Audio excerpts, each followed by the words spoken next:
다윗의 아들들이 왕국을 세워가는데 설명되어지고 있습니다. 우리는 이 모습을 보며 다윗 같은 사람도 심판이 있을까 물어보게 됩니다. 여러분, 다윗 같은 사람도 하나님의 심판을 받을까요? 묻는다면 그렇습니다. 다윗도 하나님의 심판을 받게 됩니다. 특별히 사무엘하 10장 11장에 밧세바 사건이 하나님 앞에 나타나게 되고 그 일을 통하여 칼이 너희 집안을 떠나지 않고 백주대낮에 너희의 행한 일들이 모든 사람에게 보여지리라 라는 그와 같은 심판이 있게 되어집니다. 이게 우리에게 배워져야 할 중요한 메시지입니다.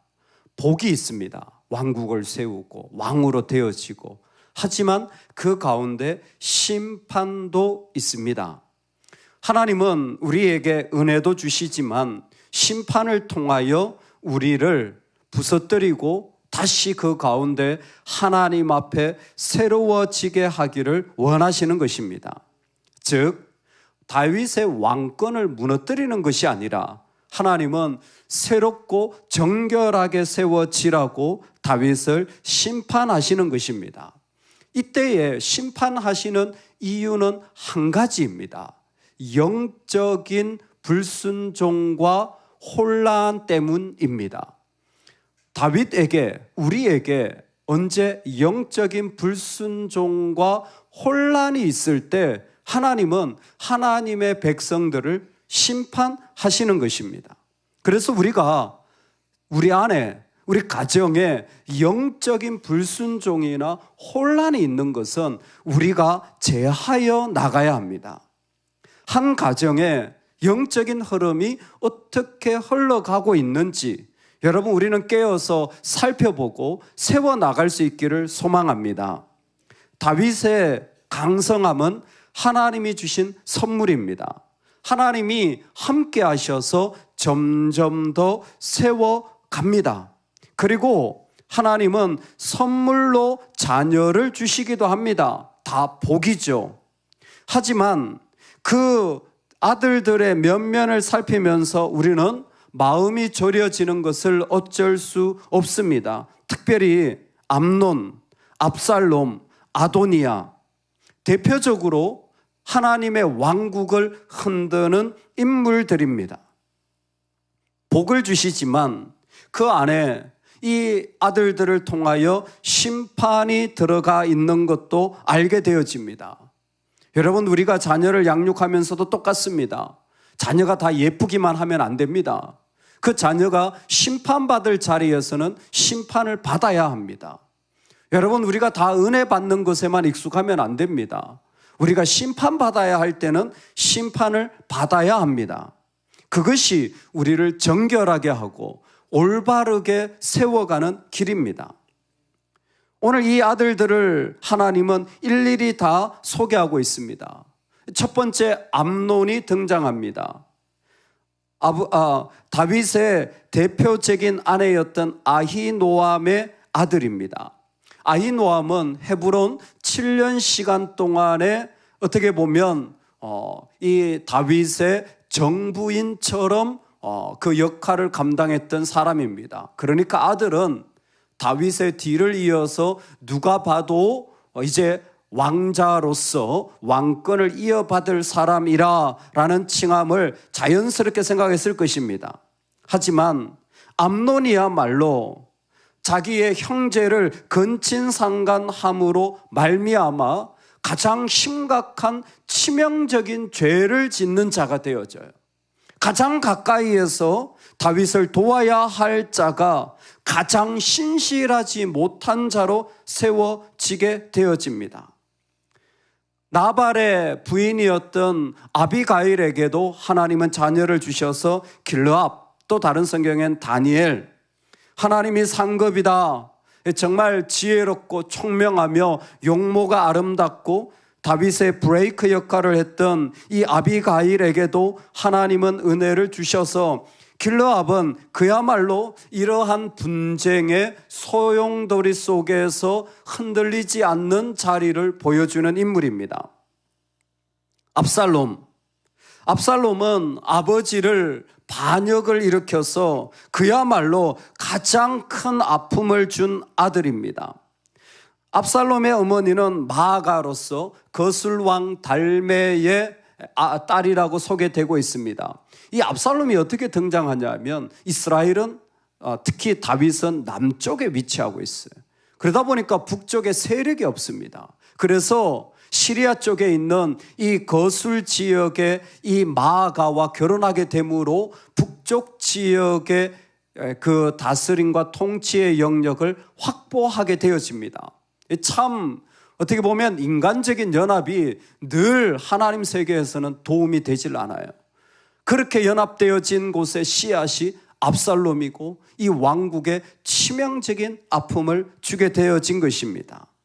그리고 아도니아가 등장하게 됩니다. 아도니아는 나중에 솔로몬이 왕이 되었을 때 왜 네가 왕이 되냐?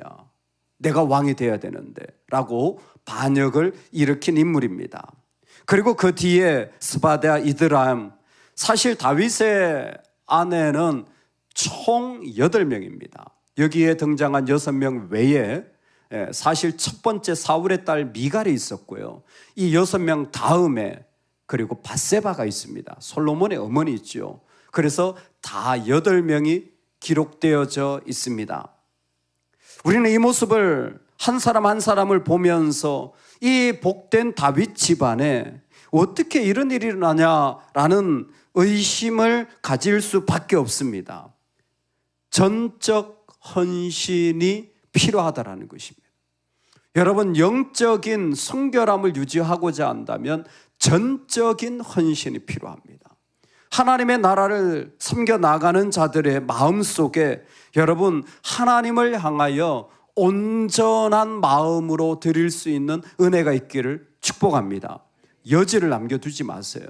이것 되면 저것이 바뀌어지면 여러분 그런 거 두지 마세요.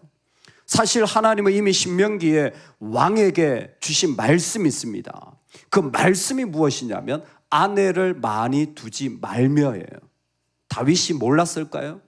다윗이 알았을 겁니다.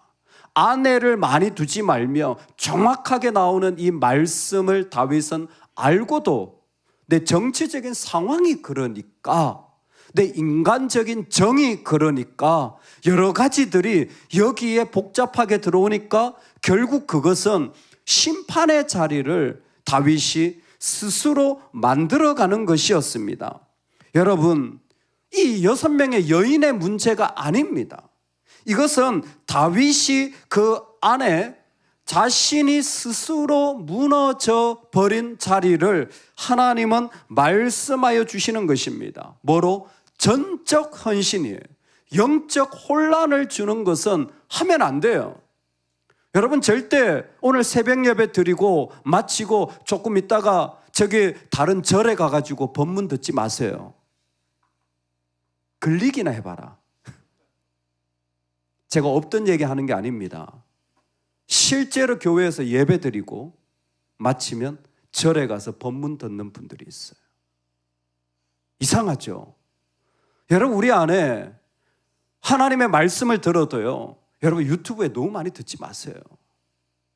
그 은혜 안 돼요. 제가 왜 이런 말씀을 드리느냐? 내 안에 혼란을 주는 것은요, 결코 도움되지 않습니다. 사실 나한테 들려진 말씀만 해도 내가 얼마나 충분한데 말씀이 부족한 시대가 아니에요. 근데 우리가 살아가면서 이런 영적 혼란이 오는, 사람들이 한마디 말하면요 그냥 거기에 귀가 홀깃해요. 솔깃하고 마음이 가요. 이거 마치 무당이 부적 하나 줬더니 고쳤더라 하면 그냥 거기에 마음이 쏠리는 거나 똑같아요. 여러분, 그러지 마세요. 믿음은 순전해야 합니다. 순전하면 영적 중심에서부터 와요. 그 영적 중심은 하나님이 세우신 원리로부터 오는 겁니다. 하나님이 교회를 세우시고 하나님 목회자를 보내시고 하나님이 그 가운데 섬기는 종들을 함께하게 하시고, 여러분 그 순전함으로 나가야 돼요. 그게 이것저것 자꾸 들어오잖아요. 그러면요 복잡해져요.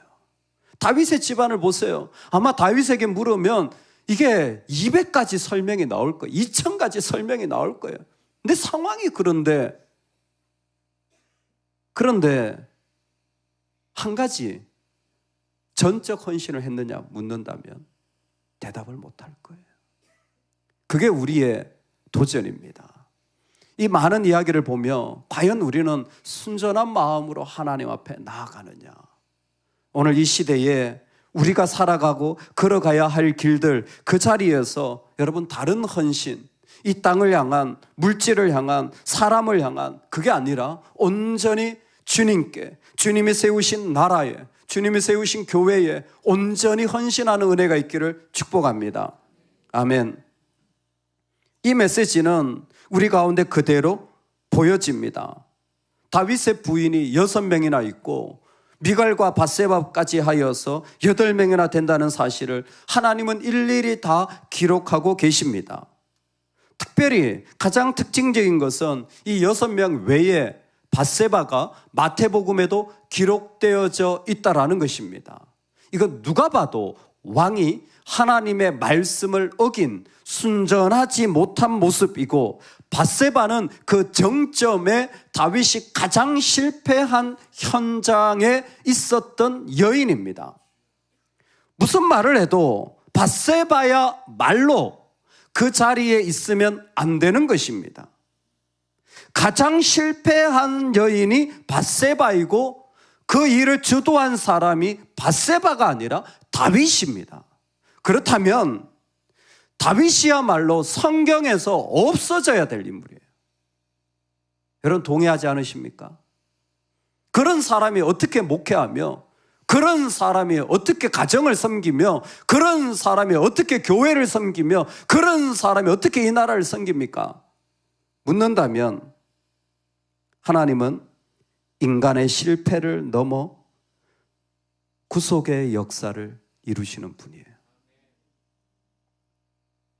여러분 우리가 믿는 하나님을 잘 아셔야 돼요. 우리는 인간의 실패에 너무 강하게 붙잡혀요. 아니요. 그것보다는 하나님의 구원의 역사에 더 붙잡히시기 바랍니다.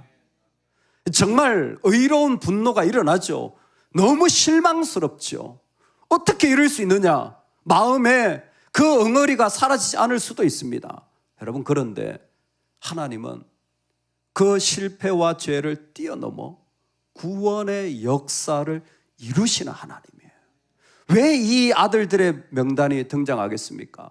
벌써 보기만 해도 암논의 자기 형제 다말을 향한 이 이야기가, 얘기만 나와도 이 압살롬의 아버지의 그 부인들과 그 어마어마한 일들, 그리고 아버지를 몰아내는 이 숭악한 이야기, 생각만 해도 끔찍한데 하나님은 왜 이와 같은 이야기를 다 성경에, 왜 그런 다윗을 하나님 마음에 합한 자라고까지 하며 기록하는 것입니까?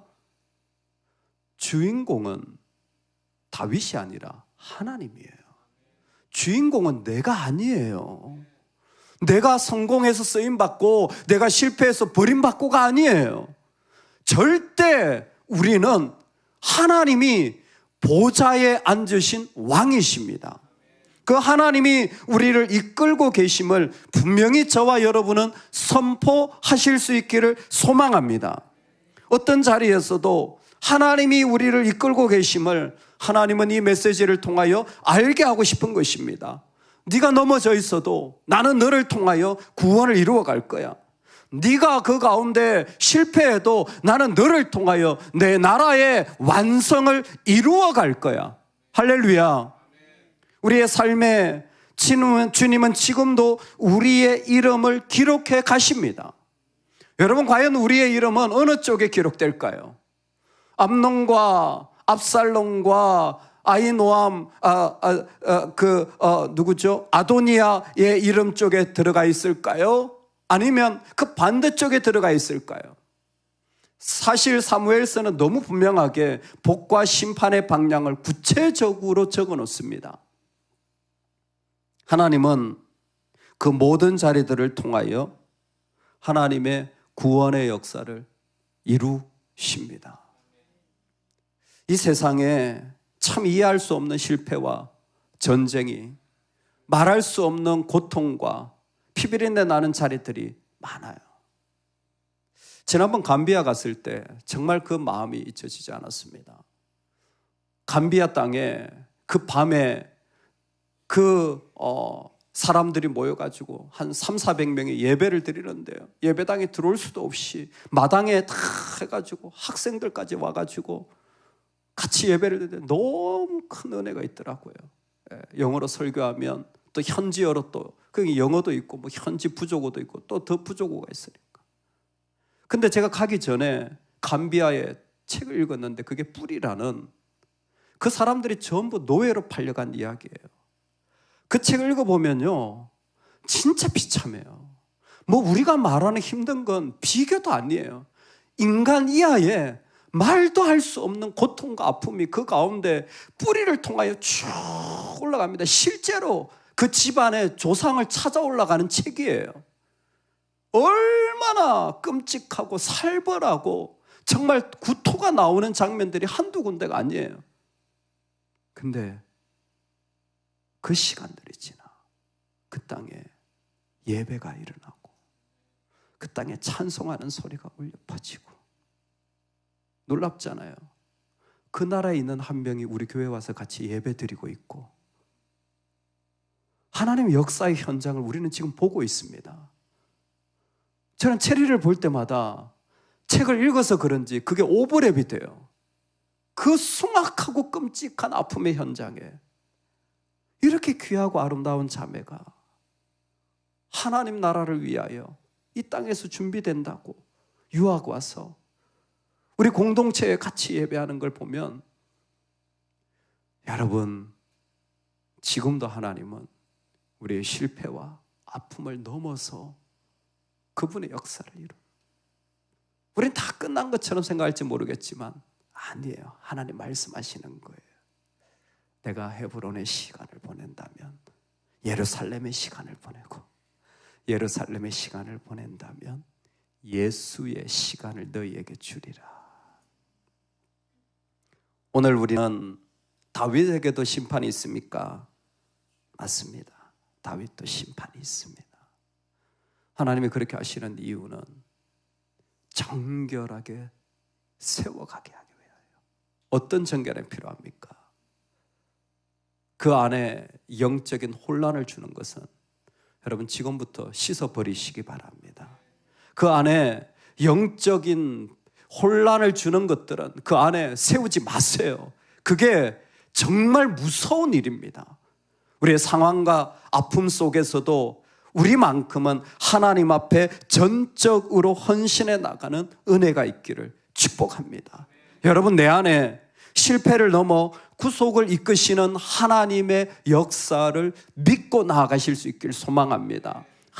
아무리 끔찍한 아픔이라도 우리가 주님을 붙잡으면 그 일들은 예배와 찬송으로 바뀌어지게 됩니다. 그 일들은 그 가운데 새로운 하나님의 역사로 일어나게 됩니다. 이 놀라운 축복이 저와 여러분에게 충만하기를 소망합니다. 아멘.